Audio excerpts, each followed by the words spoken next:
First chapter आज हम लोगों ने पढ़ना है ह्यूमन फिजियोलॉजी का फर्स्ट चैप्टर।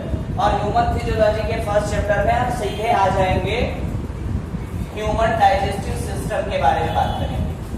ह्यूमन फिजियोलॉजी में पहला चैप्टर होगा हमारा ह्यूमन डाइजेस्टिव सिस्टम। तो हम पहले जान लेते हैं कि फिजियोलॉजी के फादर किनको कहा जाता है। फिजियोलॉजी को सबसे पहले इंट्रोड्यूस किसने किया था? तो फिजियोलॉजी को जो सबसे पहले इंट्रोड्यूस किए थे उनका नाम था विलियम हार्वे। और उन्होंने किस चीज पे स्टडी किया था? उन्होंने सर्कुलेटरी सिस्टम पर स्टडी किया था। सर्कुलेटरी सिस्टम के बारे में इंट्रोड्यूस किया था फर्स्ट टाइम, इसलिए उनको हम लोग फादर ऑफ ह्यूमन फिजियोलॉजी कहते हैं, modern father of human physiology. अब हम बात करते हैं ह्यूमन डाइजेस्टिव सिस्टम की। तो ह्यूमन डाइजेस्टिव सिस्टम की जब हम लोगों ने स्टडी किया तो हमने देखा कि ह्यूमन का जो डाइजेस्टिव सिस्टम होता है वो वेल डेवलप्ड होता है। और वेल डेवलप्ड किन फॉर्म में होता है? In form of alimentary canal और digestive gland, associated digestive gland. तो एलिमेंट्री कैनाल्स के फॉर्म में होते थे और डाइजेस्टिव ग्लैंड्स के फॉर्म में होते थे। हमने एलिमेंट्री कैनाल के बारे में पिछले क्लासेस में आपको बताया था कि एलिमेंट्री कैनाल होते हैं वो दो तरह के होते हैं, प्रोटोस्टोमिक एलिमेंट्री कैनाल और ड्यूटेरोस्टोमिक एलिमेंट्री कैनाल, ठीक है ना। तो यहाँ पे जो हम लोग का एलिमेंट्री कैनाल है वो क्या होता है? प्रोटियोस्टोमिक होता है कि ड्यूटेरोस्टोमिक? क्या होता है? प्रोटियोस्टोमिक होता है कि ड्यूटेरोस्टोमिक? प्रोटियोस्टोमिक का मतलब होता है पहले माउथ का डेवलपमेंट होना फिर एनस का डेवलपमेंट होना, ठीक है ना। और ड्यूटेरोस्टोमिक का मतलब होता है पहले एनस का डेवलपमेंट होना फिर माउथ का डेवलपमेंट होना। तो हमारे माता पिता हमें पहले खाना दे देते हैं, इसलिए हमें माउथ की आवश्यकता तो पड़ती नहीं है, ठीक है ना।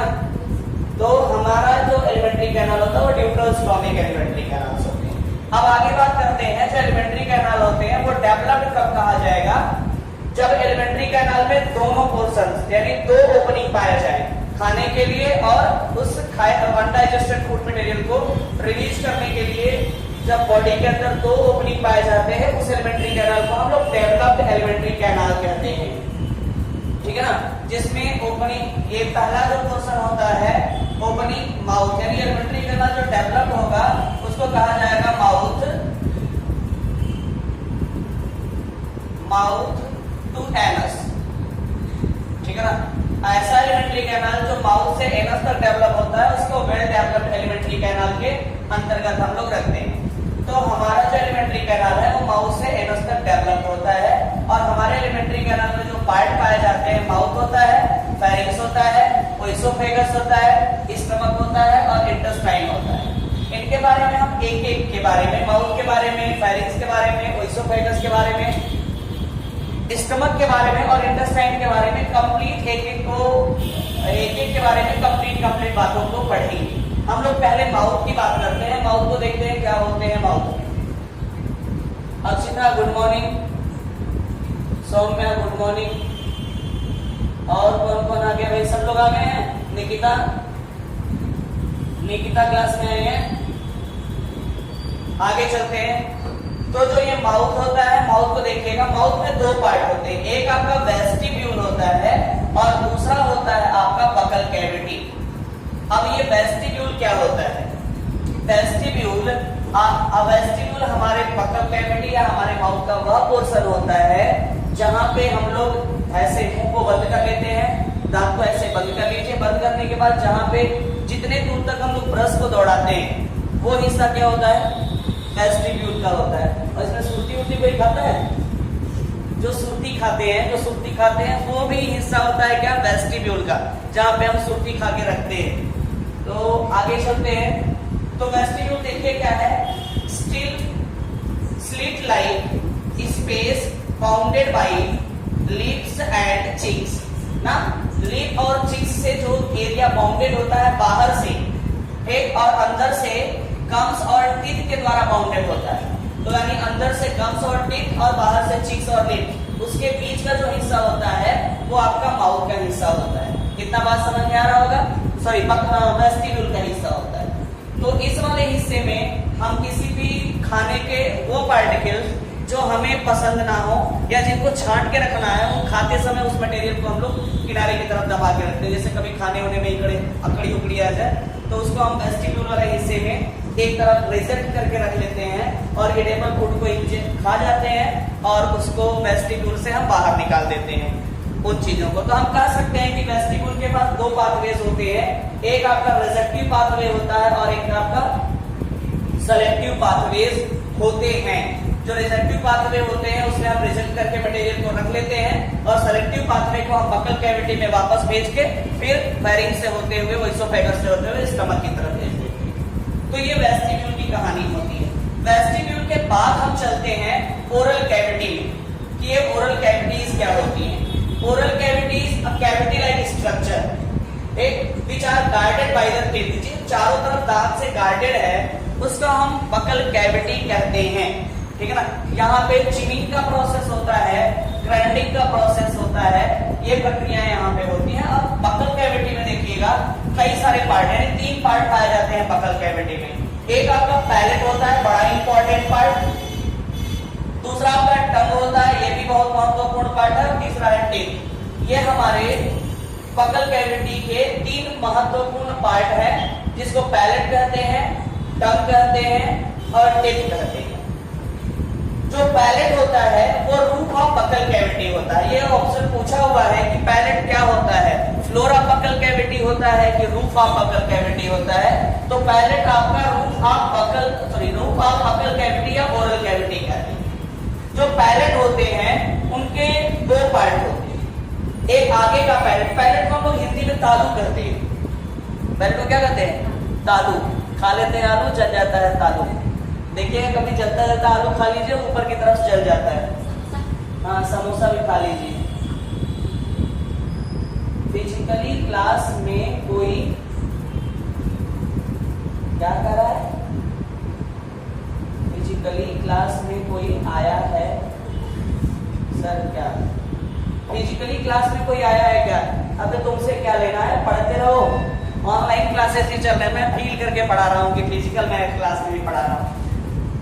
आगे तो हम बात कर रहे हैं यहाँ पे कि बकल कैविटी में 2 पोर्शंस होते हैं और ये बात आती है ना कि हीट सेंसिटिव या हीट से कौन सा पोर्शन जल्दी जल जाता है या हीट का जल्दी किसके ऊपर इफेक्ट पड़ता है। तो ये जो आपका एंटीरियर पैलेट होता है, एंटीरियर पैलेट जो होता है उसको हम लोग हार्ड पैलेट कहते हैं और पोस्टीरियर पैलेट को हम लोग सॉफ्ट पैलेट कहते हैं। आप लोग देख लीजिएगा इंटीरियर वाला आगे की तरफ जीभ से टच करके देखिए तो वो आपका हार्ड पैलेट होगा और पोस्टीरियर की तरफ देखेंगे तो वो सॉफ्ट पैलेट होगा। ठीक है ना। और आप सॉफ्ट पैलेट में यानी पोस्टीरियर पैलेट की तरफ जाइए तो वहां पे हिंडर्ड फ्री पार्ट ठीक पाए जाते हैं। एक छोटा सा लटकता हुआ सा हिंडर्ड हैंगिंग फ्री पार्ट पाया जाता है, जिसको क्या कहते हैं? ओवेला कहते हैं या कहते हैं उसको ओवेली, UVULA। ठीक, तो ये बात आ जाती है आपकी पैलेट की। तो पैलेट में आपको 2 पोर्शन ये दिखाई देंगे। जो मेन क्वेश्चन इससे पूछता है कि पैलेट क्या होता है, रूफ ऑफ बकल कैविटी होता है। हार्ड पैलेट आगे होता है कि पीछे, आप जानते रहिए। इंटीरियर पार्ट को हार्ड पैलेट कहते हैं, सॉफ्ट पैलेट इसको कहते हैं, पोस्टीरियर पार्ट को। हिंडर्ड हैंगिंग पार्ट कहां पाया जाता है? सॉफ्ट पैलेट वाले हिस्से में पाया जाता है। तो ये हो गया आपका पैलेट। अगर हम आगे बात करते हैं, शालिनी जायसवाल, गुड मॉर्निंग बेटा, आपका क्लास में बड़ा बड़ा स्वागत है। आगे बात करते हैं हम लोग किसके बारे में? टंग के बारे में बात करते हैं। ये टंग क्या होता है? टंग जो होते हैं ये फ्लोर से अटैच्ड होते हैं कि रूफ से अटैच होते हैं। ठीक है ना। तो टंग जो होता है attach to the floor of mouth या बकल कैविटी कर देते हैं। ये जो टंग होते हैं हमारे फ्लोर से अटैच होते हैं, किसके? बकल कैविटी के फ्लोर से अटैच होते हैं और जिससे अटैच होते हैं उसका नाम होता है लिंगुअल फ्रेनुलम।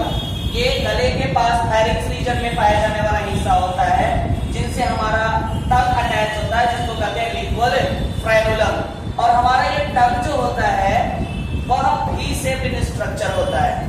ठीक है ना। तो शेप के बारे में याद रखिएगा, एलिमेंट्री के ख्याल से एक क्वेश्चन शेप से हमेशा पूछा हुआ है कि C शेप स्ट्रक्चर किसका होता है, J शेप स्ट्रक्चर किसका होता है, V शेप स्ट्रक्चर किसका होता है। तो एक क्वेश्चन एलिमेंट्री के ख्याल में शेप से जरूर पूछेगा, या पूरे फिजियोलॉजी में कह सकते हैं कि पूरे फिजियोलॉजी में शेप से एक क्वेश्चन हमेशा पूछता है, ठीक, या तो पी शेप किसका स्ट्रक्चर होता है, किसका होता है, पिट्यूटरी ग्लैंड का, ठीक है ना, जे शेप किसका होता है, किसका होता है, स्टमक का, सी शेप किसका होता है, ड्यूडेनम का होता है। तो ऐसे ही शेप से एक क्वेश्चन याद रखिएगा, पी शेप जो स्ट्रक्चर होता है वो होता है आपका टंग का। टंग के दो पार्ट होते हैं, टंग के आपके दो पार्ट दिखाई देते हैं, एक ओरल पार्ट होता है और एक फेरेंजियल पार्ट होता है।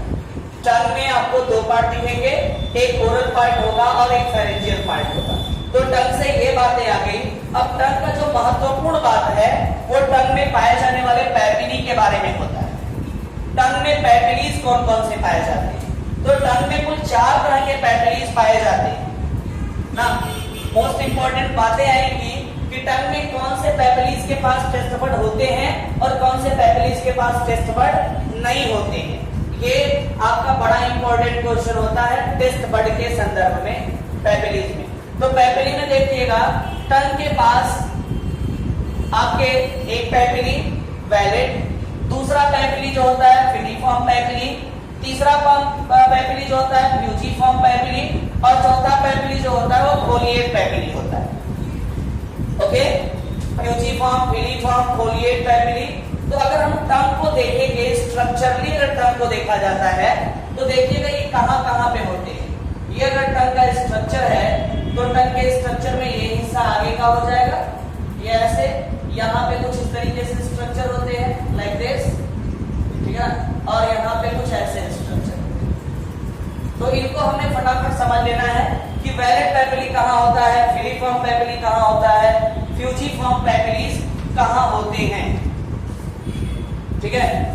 देखिएगा बेटा, जो आपके वैलिड पैपिली होते हैं ये आपके वैलिड पैपिली होते हैं, वैलिड पैपिली होते हैं। यहाँ पे जो होते हैं इनको कहते हैं फोलिएट पैपिली, ठीक है ना, फोलिएट पैपिली दिख रहा है यहाँ तक, फोलिएट पैपिली होता है। इसके बाद ये यहाँ पे आगे की तरफ या किनारे पे जो होंगे वो फिलीफॉर्म पैपिली होते हैं, फिलीफॉर्म पैपिली होते हैं, ठीक है ना।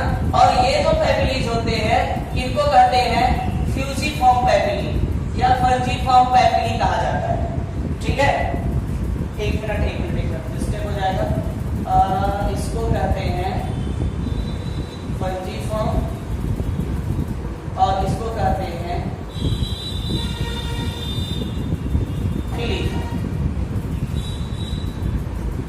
फिलीफॉर्म पैपिली होता है, जो बीच का होता है।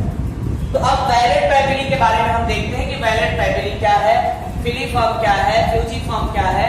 तो इनके पोजीशन हमने ऐसे देख लिए।